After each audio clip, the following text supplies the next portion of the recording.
तो जैसा कि कल हमने पढ़ा था कि हम यदि किसी कर्व को एक्स एक्सिस और वाई एक्सिस के अराउंड रोटेट करते हैं तो उससे हमें कल देखा था कि वॉल्यूम कैसे निकालते हैं उस सरफेस का। और आज हम बात करेंगे same surface area of solid of revolution, मतलब किसी कर्व को यदि हम रोटेट करते हैं तो उससे जो 3D में हमें जो वक्र मिलता है तो उसका सरफेस एरिया क्या होगा। कल हमने देखा था वॉल्यूम, आज हम देखेंगे सरफेस एरिया क्या होगा किसी भी कर्व का रोटेशन से। तो जैसे कि कल मैंने फॉर्मूला बताया था वैसे ही आज हम 2-3 फॉर्मूले देखेंगे। तो इसमें जो पहला फॉर्मूला आता है वो हमारा है S = a to b 2 pi y ds/dx × dx। तो ये जो फॉर्मूला है ये अप्लाई होता है जो हमारे को इक्वेशन दी है y = fx, और साथ साथ उसको रोटेट कर रहे हैं हम x एक्सिस के अराउंड, और एक्सिस के अराउंड रोटेट कर रहे हैं तो उसी के अंदर हमारी जो इक्वेशन है y = fx, तो हम यहाँ पे जो 2 pi y में y की वैल्यू रख सकते हैं। और जो यहाँ पे ds/dx लिखा हुआ है ये वही चीज़ है जो हमने चापकलन के अंदर देखा था, रेक्टिफिकेशन में देखा था कि यदि हम किसी कर्व की लेंथ निकालते हैं तो वही यहाँ पे ds/dx है। तो ये हमारे इसके डिफरेंट फॉर्मूले देखे थे। तो यदि हम y = fx के लिए बात करते हैं तो उसके लिए dx/dx की वैल्यू थी 1 + dy/dx होल स्क्वायर और उसका अंडर रूट। तो यदि हमारा कर्व पोलर कोऑर्डिनेट्स में दिया होगा तो उसके साथ हमें यहाँ पे ds/dθ की वैल्यू लेनी पड़ेगी। तो ये जो हमारा फॉर्मूला है ये हमारा फॉर्मूला है y = fx, और उसको x एक्सिस के अराउंड रोटेट कर रहे हैं। अब हम देखते हैं यदि हमारा इक्वेशन पोलर फॉर्म में दिया हुआ है r = fθ फॉर्म में, और उसका जो रोटेशन की एक्सिस है वो है इनिशियल लाइन। तो इस इनिशियल लाइन के लिए जब हम कैलकुलेट करते हैं सरफेस एरिया वो है हमारा 2 अल्फा से बीटा इंटीग्रेशन, जो हमको थीटा की लिमिट दी हुई है, थीटा = अल्फा से beta 2 pi r sin theta, और इसके साथ साथ और √r² + dr/dθ का होल स्क्वायर। तो इसको हम कैसे याद कर सकते हैं कि जैसे यहाँ पे हमको 2 pi y दिया हुआ है तो पोलर कोऑर्डिनेट में हमें पता है कि y की वैल्यू क्या होती है, y की वैल्यू होती है r sin थीटा। तो एक तरह से जो r sin थीटा लिखा हुआ है ये हमारा y की वैल्यू है। और साथ ही ds/dθ मैंने कहा था कि पोलर कोऑर्डिनेट्स के साथ ds/dθ हमारा क्या होता है r² + dr/dθ का होल स्क्वायर का अंडर रूट। तो हमारा ये है ds/dθ और ये है y, और हमारा ये इंटीग्रेशन आ गया। तो हमारे यहाँ पे रोटेशन की एक्सिस है इनिशियल लाइन और यहाँ पे कर्व है r = fθ। अब हम देखते हैं इसी के साथ साथ यदि हमको पैरामीट्रिक फॉर्म में दिया हुआ है इक्वेशन, तो पैरामीट्रिक फॉर्म में यदि इक्वेशन दिया हुआ तो उसके लिए हम क्या करेंगे, यहाँ पे हो जाएगा हमारा 2 pi x √dx/dt का होल स्क्वायर + dy/dt का होल स्क्वायर। और यहाँ पे जो पैरामीटर्स दिए हुए हैं उसकी लिमिट है t1 से लेके t2 तक। तो अब हम देखेंगे कि इन फॉर्मूलेस पे हमारे जो क्वेश्चन बनते हैं वो किस प्रकार सॉल्व होते हैं। दिया हुआ है ये हमको दिया हुआ है, हमको x और y की वैल्यू दी हुई है, x = a cos³ और y = a sin³, दोनों की वैल्यू दी है। और उसकी जो रोटेशन की एक्सिस है ये हमारी दी हुई है x एक्सिस के अराउंड रोटेट करना है।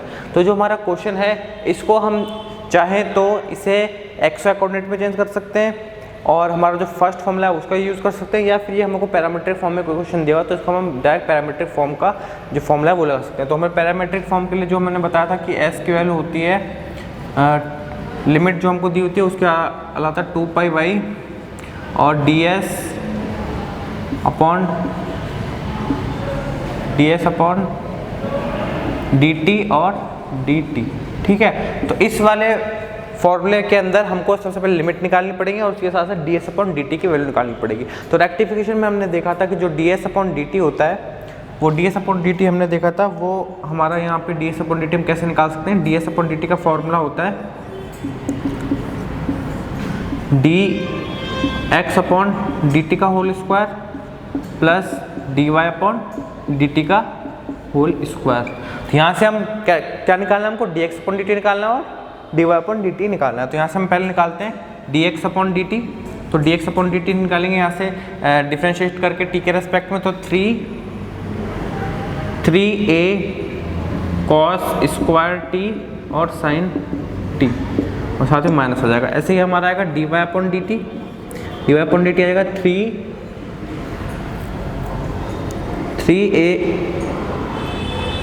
3a sin² t cos t। तो हमारे यहाँ पे dx और dy की वैल्यू आ गई। यदि हम ds/dt निकालते हैं, ds/dt हमारा हो जाएगा अंडर रूट में लेंगे इसका स्क्वायर प्लस इसका स्क्वायर, तो इसका स्क्वायर हो जाएगा 9a² into cos4t into sin² cos 4t sin² plus 9a² sin 4t cos square t, ये हमारा आ गया ds/dt। तो इसको हम सिंप्लीफाई करके वैल्यू निकालते हैं इसकी।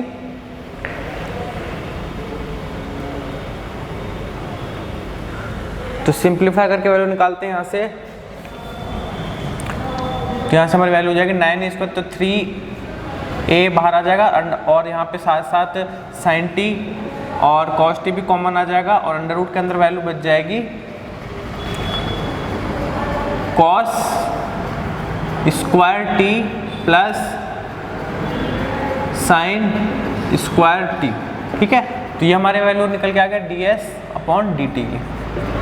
अब इसके साथ साथ जब ये sin square t plus cos square t की वैल्यू 1 हो गई तो यहाँ हमारा ds/dt की वैल्यू आ जाएगा 3a sin t cos t। अब यहाँ से हमारे पास ds/dt की वैल्यू आ गई, तो अब हम यहाँ से क्या निकाल सकते हैं, s की वैल्यू निकाल सकते हैं। तो s की वैल्यू निकालने के साथ साथ हम हमारे जो लिमिट्स हैं वो भी हम निकाल लेते हैं। तो हमारा जो s हो जाएगा, s की वैल्यू हो जाएगी 2π इंटू वाई, वाई की वैल्यू दी हुई है हमको a sin cube t into ds/dt की वैल्यू आ गई 3a sin t cos t और साथ में dt। ठीक है, तो हमारे पास ये वैल्यू आ गई है। अब यहाँ पे हम देखते हैं कि हमारा जो लिमिट है वो हमको नहीं दी हुई है, तो यहाँ पे लिमिट निकालने के लिए हम क्या करेंगे, हम रफली इसका डायग्राम ड्रॉ करेंगे और देखेंगे कि हमारे पास कहाँ से क्या वैल्यू होती है। तो रफली इसका डायग्राम ड्रॉ करते हैं हम। तो यदि हम देखते हैं t=0 पे लेते हैं, तो t=0 पे x की वैल्यू हो जाएगी a और y की वैल्यू हो जाएगी 0। तो एक पॉइंट हमारा यहाँ पे आया और दूसरा पॉइंट आता है t=0 पे, ये पॉइंट आया।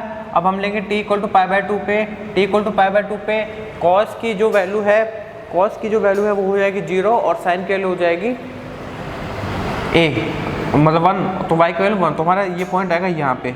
ठीक है, और ये साथ साथ हम जब t=π पे लेंगे, t=π पे लेंगे तो इसकी वैल्यू माइनस में आ जाएगी, तो ये हो जाएगा -a, x की वैल्यू -a, y की वैल्यू 0, तो ये हमारे पास ये आ जाएगा। और ऐसे ही जब t=-π/2 पे लेंगे तो हमारे पास जो y की वैल्यू है वो तो आ जाएगी -a और साइन x की वैल्यू आ जाएगी 0। तो हमारा रफली जो डायग्राम बनेगा ये इस प्रकार बनेगा, इस प्रकार कुछ बनेगा ये डायग्राम। तो जो डायग्राम है इसको रफली हम देख सकते हैं कि ये एक्स वाई एक्सिस के अराउंड जो डायग्राम है ये सममित है।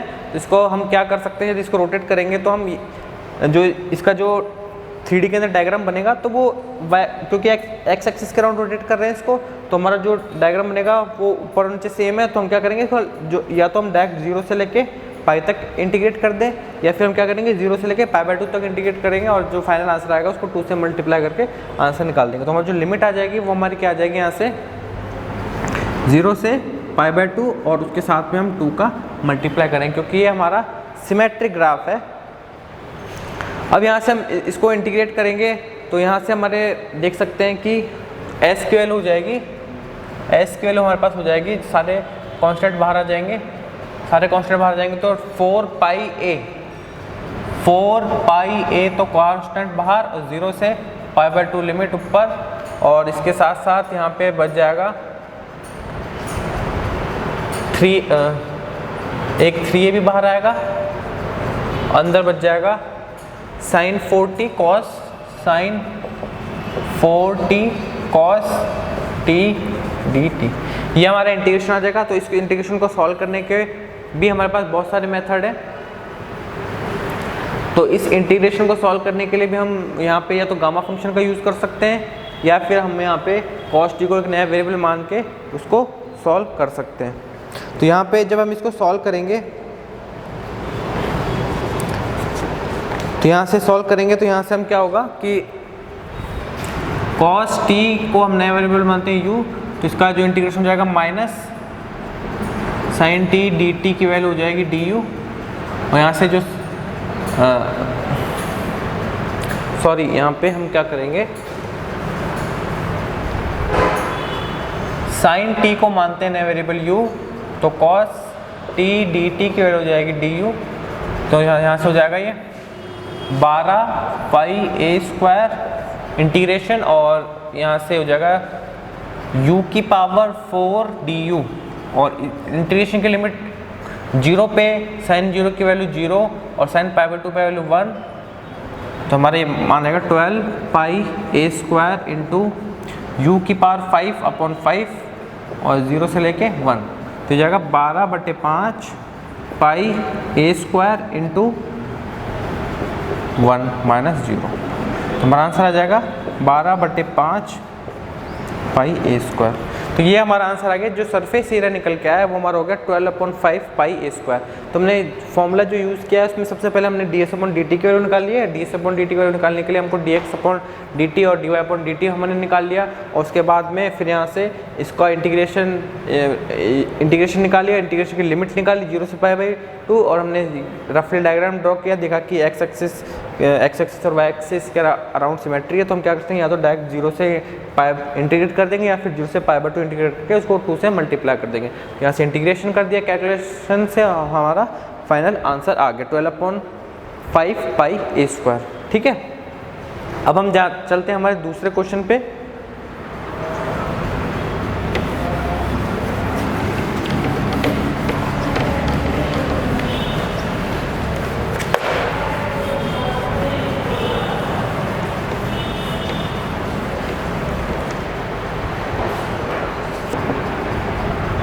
हमारा जो क्वेश्चन है, ये जो क्वेश्चन है इसके अंदर हमको जो जो क्वेश्चन दिया हुआ है इसके अंदर पोलर इक्वेशन में दिया हुआ है r = a1 + cos थीटा, और इनिशियल लाइन के रेस्पेक्ट में इसको हमको रोटेट करना है और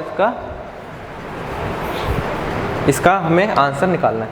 तो जैसा कि मैंने बताया था कि कोई भी पोलर इक्वेशन दी होती है तो उसका जो हमारा फॉर्मूला होता है इसका वो होता है integration 2 pi r sine theta और r² प्लस dr/d थीटा का whole square into d theta.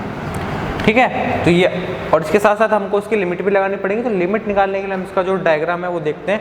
तो इसका कुछ पहले भी बताया, तो इसका जो डायग्राम होता है वो इस प्रकार से होता है,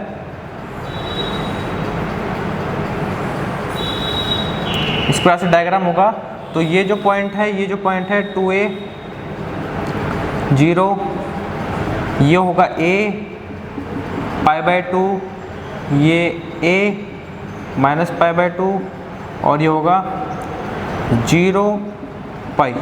तो बस ये इसके एंड पॉइंट के कोऑर्डिनेट्स आ गए सारे बाउंड्री पॉइंट के। अब हम यहाँ इसको कैलकुलेट करेंगे, तो यहाँ से हमको सबसे पहले लिमिट निकालनी पड़ेगी। तो यदि इसको इनिशियल लाइन जो हमारे दी है इसके अराउंड रोटेट करते हैं तो हम देखते हैं कि जो इनिशियल लाइन के रेस्पेक्ट में ये सिमेट्रिक है, तो हमको इसकी जो लिमिट जाएगी वो 0 से लेके पाई तक हमारी लिमिट इसकी चली जाएगी। अब हम देखते हैं कि यहाँ पे हमको कैलकुलेट करना है dr/d थीटा। तो हम पहले dr/d थीटा कैलकुलेट कर लेते हैं इसका। तो इसका जो dr/d थीटा होगा वो हमारा हो जाएगा a, और 1 का डिफरेंशिएशन 0, cos थीटा का माइनस साइन, तो इसका माइनस साइन थीटा। ठीक है, और इसका जो स्क्वायर करेंगे हम स्क्वायर, तो ये हो जाएगा इसका स्क्वायर, ये हो जाएगा a² साइन स्क्वायर थीटा।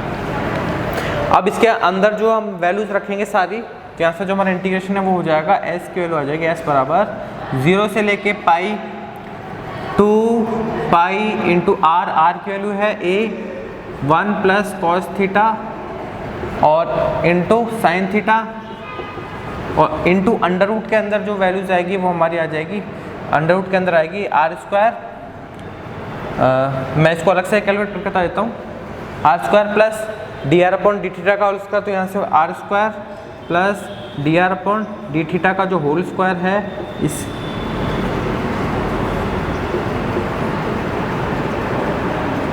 इसको अलग से कैलकुलेट करते हैं हम। तो इसकी वैल्यू आ जाएगी r² की वैल्यू आ जाएगी a² 1 + cos थीटा का whole square plus a² sine square theta. ठीक है, इसको कैलकुलेट करेंगे तो a बाहर आ जाएगा हमारा, अंडर रूट के अंदर आ जाएगा 1 + cos square theta plus 2 cos theta plus sign square theta. यहाँ से cos square theta plus sign square theta की वैल्यू 1 और 1 2, तो 2 बाहर जाएगा, तो यहाँ से हो जाएगा a 2 into 1 plus cos theta. अब यहाँ से जो cos थीटा है 1 प्लस कॉस थीटा है, इसको हम लिख सकते हैं 2 sign square theta by 2 cos square theta by 2। तो ये हो जाएगा a और 2 बाहर आ जाएगा, क्योंकि अंदर 4 हो जाएगा तो 2 बाहर आ जाएगा और अंडर रूट में आ जाएगा कॉस स्क्वायर थीटा बाई 2। अब यहाँ से अंडर रूट हट जाएगा इसका, तो ये हो जाएगा 2a कॉस थीटा बाई 2। जो ये वैल्यू निकल के आई है ये हमारे इसकी वैल्यू निकल के आई है। तो हमारे साथ यहाँ पे जो ये मल्टीप्लाई होगा तो यहाँ पे हम लिख सकते हैं इसको into 2a cos theta by 2 और d थीटा। तो हमारा ये इंटीग्रेशन फाइनली ये इंटीग्रेशन होगा। तो इसको हमको कैलकुलेट करना है फाइनल। इसको कैलकुलेट करने के लिए अब हम देखेंगे यहाँ पे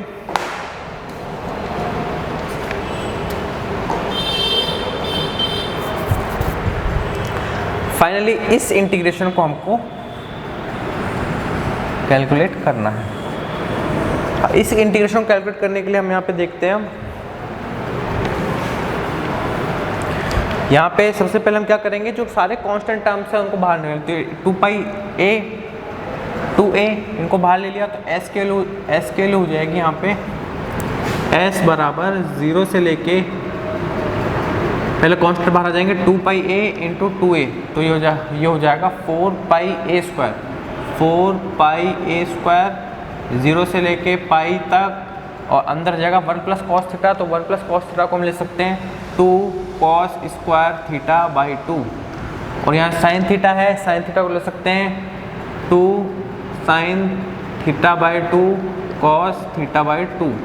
और यहाँ पे जो कॉस थीटा बाई 2 पहले से ही है तो यहाँ है cos theta by 2 d theta. ठीक है, तो हमारे पास ये वैल्यू निकल के आ गई। अब इसको हम सॉल्व कर सकते हैं इस इंटीग्रेशन को। तो इस इंटीग्रेशन को सॉल्व करने के लिए हम यहाँ क्या करेंगे,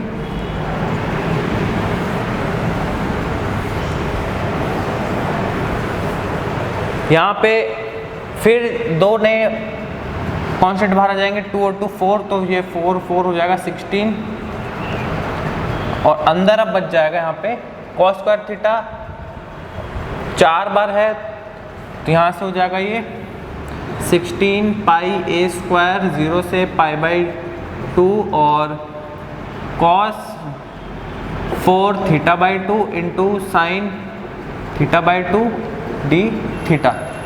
अब यहाँ से हम इसको इंटीग्रेट कर सकते हैं। यहाँ से इंटीग्रेट करने के लिए अब हमको क्या करना पड़ेगा, जो साइन थीटा बाई 2 है सॉरी कॉस थीटा बाई 2 है इसको नया वेरिएबल मान लेंगे t दिया जाएगा minus sine theta by 2 into minus 1/2 d theta is equal to d t. ठीक है, अब यहाँ से हमारा जो sine theta by 2 d theta है इसके लिए हम लिख सकते हैं यहाँ से -2 डी टी। तो इसके लिए क्या हो जाएगी, यहाँ से इसके लिए हो जाएगी -2 डी टी। यहाँ से हम रख देंगे तो यहाँ से हो जाएगा हमारा 16 पाई a स्क्वायर। अब इसकी लिमिट भी चेंज कर देते हैं, 0 पे cos थीटा बाई 2 वैल्यू 1 और पाई बाई 2 है, जब पाई बाई 2 रखेंगे तो पाई बाई 4 हो जाएगा। cos पाई बाई 4 की वैल्यू होती है 1/√2 और यहाँ से sign theta by 2 d theta क्या हो जाएगी यहाँ पे ये हो जाएगा cos t। तो t की पावर 4 और -2 dt। ठीक है, तो यहाँ से अब इंटीग्रेट करेंगे इसको यहाँ से। तो हम यहाँ देख सकते हैं कि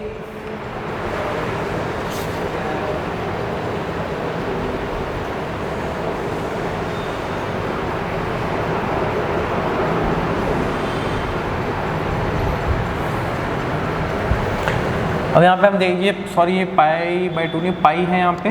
तो ये जब हम यहाँ पे रखेंगे थीटा इक्वल टू 0 पे तो इसकी वैल्यू आ जाएगी 0 और पाई रखेंगे तो पाई बाई 2 पे इसकी वैल्यू होती है 0। तो ये हो जाएगा 0 और ये -2 हो जाएगा। तो यहाँ से आ जाएगा -32 पाई a स्क्वायर।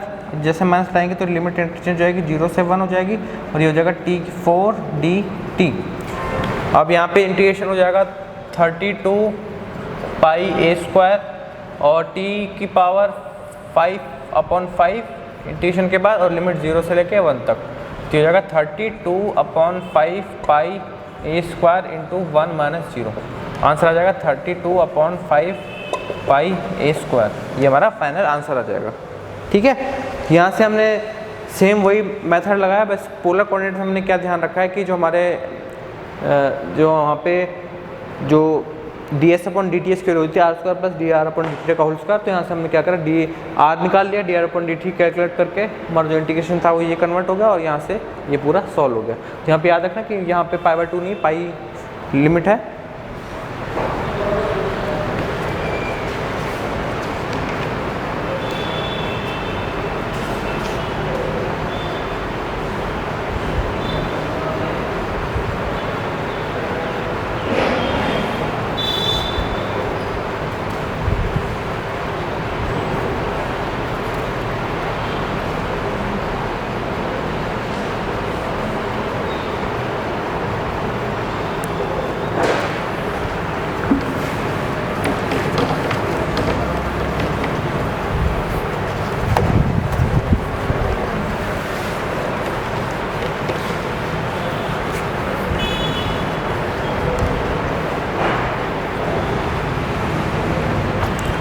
तुम्हारा जो ये क्वेश्चन नेक्स्ट वापस पैरामीट्रिक फॉर्म में दिया हुआ है, x = t² और y = t - 1/3t³।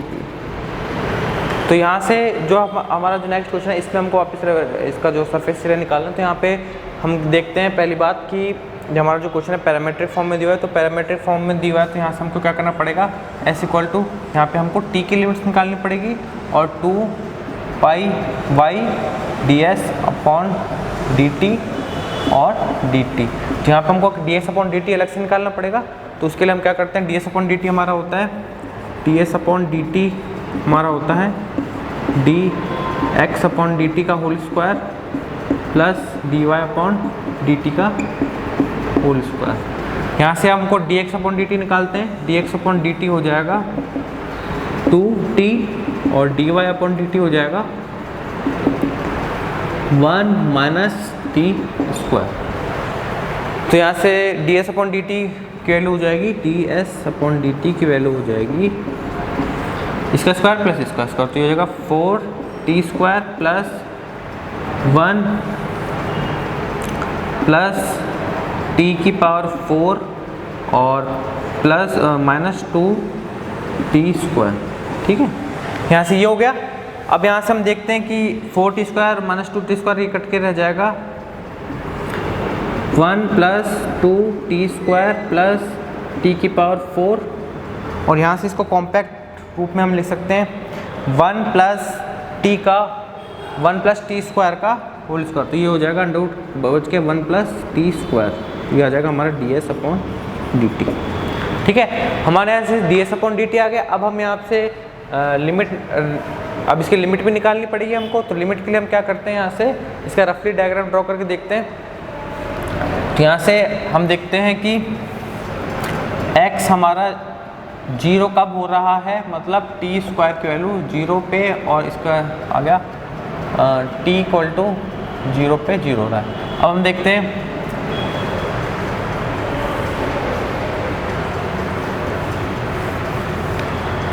अब इसकी लिमिट निकालने के लिए हम देखते हैं कि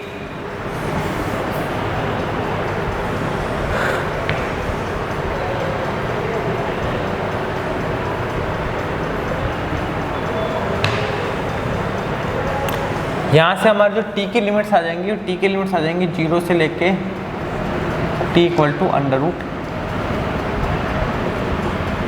√3 तक लिमिट आ जाएंगी इसकी। यदि हम इसको कैलकुलेट करते हैं तो हमारा जो इंटीग्रेशन हो जाएगा वो 0 से लेके और √3 तक हो जाएगा। तो हमारा जो s का मान आ जाएगा, s = 0 से लेके √3 2π × y, जो y है हमारा वो हो जाएगा t - t³/3 और साथ में ds/dt की जो हमारी वैल्यू आ जाएगी 1 + t² और dt। ठीक है, तो यहाँ से हमने सारी वैल्यू निकाल दी, y की वैल्यू रख दी और ds/dt की वैल्यू रख दी। जैसे हम यहाँ से वैल्यू रखेंगे तो ये में वैल्यू निकालते हैं, तो हो जाएगा t + t³ - t3/3 minus t5/3। ठीक है, ये हो जाएगा हमारा इंटीग्रेशन की वैल्यू। और यहाँ पे जब हम इसको इंटीग्रेट करेंगे तो 2π, और यहाँ पे जो है t minus 2/3 sorry plus 2/3 t³ minus t5/3। ठीक है, ये हमारा इंटीग्रेशन की वैल्यू आ गई 0 से लेके √3 तक। अब हम जिसको इंटीग्रेट करेंगे